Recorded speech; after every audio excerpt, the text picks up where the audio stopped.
covalent bond which takes place due to the transfer of electrons.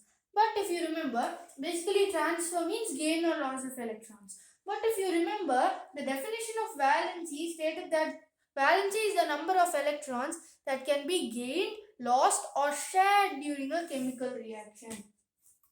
So there is another type of bond which takes place due to sharing of electrons, and that is called the covalent bond. So if you take oxygen, chlorine, nitrogen, all these molecules, all of these are in need of electrons. Oxygen, if you take oxygen atom separately, it's in need of 2 electrons to fulfill its octet. If you take chlorine separately, it needs 1 electron to fulfill its octet. In the case of nitrogen, it needs 3 electrons to fulfill its octet. Then how did it form these compounds? How did it transfer? And how did it form these molecules? So that's what we are going to see in this video. So basically, based on the number of electrons that is shared, covalent bond is divided into 3 types: single, double and triple. So if you take single, chlorine and water, we'll see these two.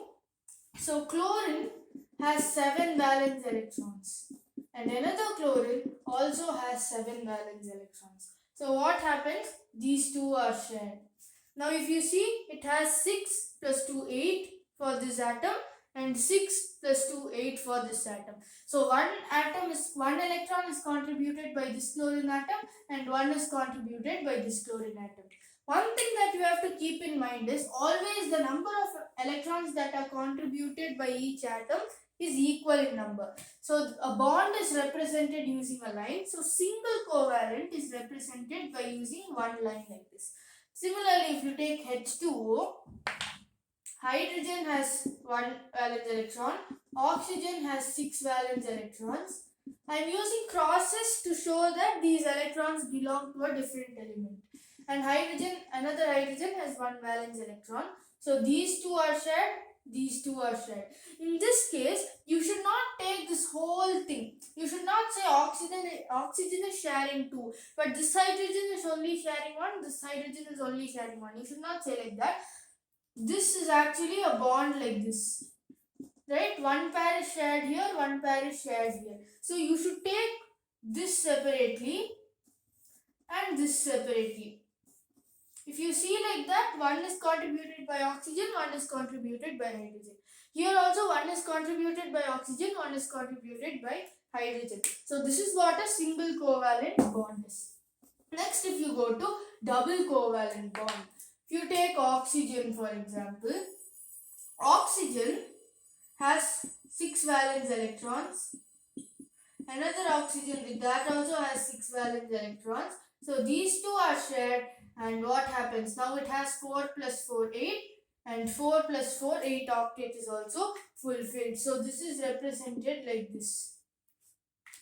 Okay, now if you take triple covalent bond, before that let me just draw the bonds for these two. Okay, so now if you take triple covalent bond, for example, nitrogen. So nitrogen has 5 valence electrons. So these 3 pairs are shared, and what happens? Now it has 2 plus 6, 8, 2 plus 6, 8. So here also octet is fulfilled and it's represented like this. So covalency is the number of electrons that are shared during the number of pairs, not the number of electrons, the number of pairs of electrons that are shared during this the covalent bond. And covalent compound is the compound that is formed as a result of this. So yes, and also these compounds are not as strong. The chemical bond is not as strong as the electrovalent bond, which happens because of opposite charges. But here it's not really based on charge, right? So the bond is not that strong. Now there are 2 other types of covalent bonds that are polar and non-polar. And polar or non-polar, this is decided by the distance of the shared pair of electrons from the nucleus.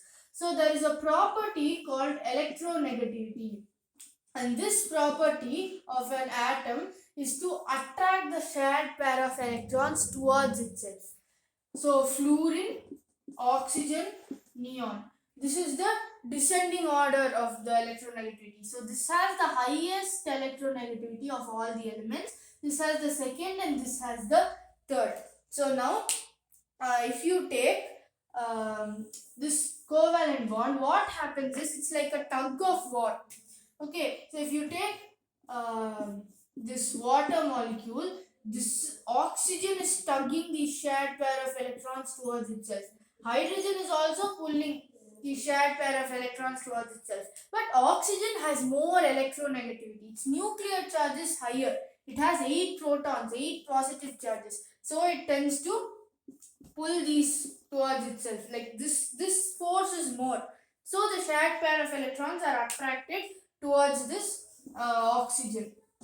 So that is what determines whether the bond is polar or non-polar. So in the case of polar, the shared pair of electrons are not at an equal distance from each of the atoms. If you take hydrogen fluoride, 1 electron, 7 electrons, these two are shared, but what happens is, since fluorine has the highest electronegativity, this gets pulled like this. So here a partially positive charge and a partially negative charge is developed. So here this polarity, this unequal distance of the shared pair of electrons from the nucleus from the atoms leads to partially positive and negative charges. So between most of the elements, most of the molecules made up of different elements, polarity exists. This polar compounds. So different elements. Yes. So for example, H2O, NH3, HCl, HF, all of these. So now going on to non-polar. So non-polar is obviously the opposite of polar. Here the shared pair of electrons exists at an equal distance from both of the atoms. So if you take oxygen, this is also pulling, this is also pulling. But what happens? Here and here, since both the atoms are same, the force exerted by both are same, therefore this gets neutralized. So there is the net force on this shared pair of electrons is 0. So the shared pair of electrons are at an equal distance from the atoms. So that is non-polar. So between all the molecules made up of same elements, this bonding is non-polar in nature, and also CH4 and CCl4. Though here the elements are different, what happens is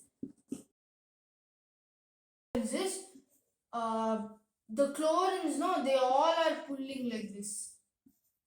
So what happens? These two get neutralized and these two get neutralized. So the net force on the shared pair of electrons is 0. So that's what happens here. So in the case of CH4 and CCl4, it's like that. Otherwise, most of the molecules that are formed by different elements are polar in nature. So these 5 are the main subdivisions of a covalent bond. So let me ask you a question. Like if you take CH4, what type of bond does it have? Means you should reply that it has a single non-polar covalent bond. Because one pair of electrons is shared, right? So if you take C and H, here one is shared, here one is shared, here one is shared, here one is shared. So you should give like how much ever you can split it. In some cases that won't work because in some places there will be 2 pair of electrons shared, in some places there will be 1 pair of electrons. So like that, in some places you can't make use of this single, but polar and non-polar in most cases you can use. So depending on the question, you should try your best to analyze the compound and give the answer. So that's all for today's video, friends. In the next video, we learn about another type of bond and some other minor but important details regarding this covalent bond. So don't forget to like, share and subscribe to the channel. And I hope you understood today's concept. Until the next video, goodbye friends.